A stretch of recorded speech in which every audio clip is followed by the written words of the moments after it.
Okay, I would like to give a really quick overview of how to document student time in InPlace. So,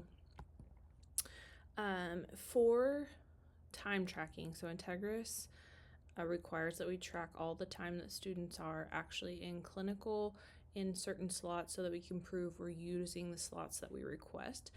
So if you have students and they're at Integris, you will use InPlace for your timesheet tracking.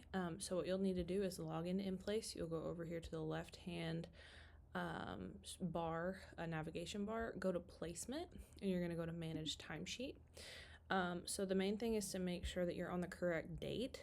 So for any given day that you're at clinical, let's just say that the first day you're at clinical is going to be Tuesday, September 1st. Make sure you put that date in. I click it twice and then I hit filter. It's going to pull up all the students that are going to be at clinical on September 1st, where they're going to be.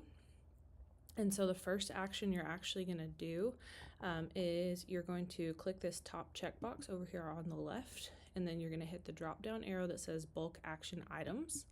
And the first thing you have to do, the first step to get the time to enter correctly is hit update actual time.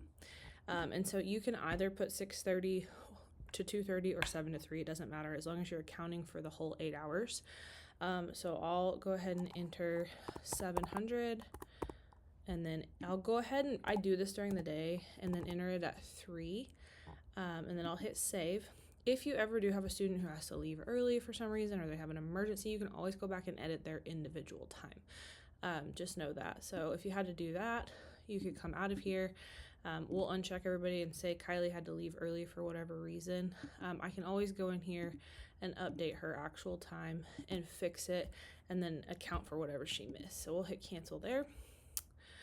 It really doesn't matter though, because by our clinical policies, they do have to be there for the full shift in order for it to count, or they'll have to do an entire makeup day. So that's step 1. Step 2, you're going to go ahead and continue to check mark this again, hit that top checkbox, hit the drop down arrow, and then you have to hit approve, unapprove. You're going to hit approve and hit yes.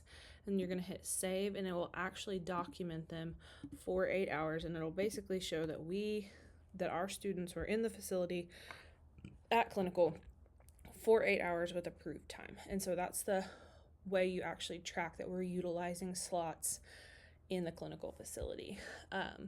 So make sure that you're doing that every shift. If you do happen to have one student gone that day or something and they're not already taken off the schedule, you can simply highlight everybody and just uncheck mark that person and don't count them there during that shift, and it won't count time on them. So just keep that in mind as well.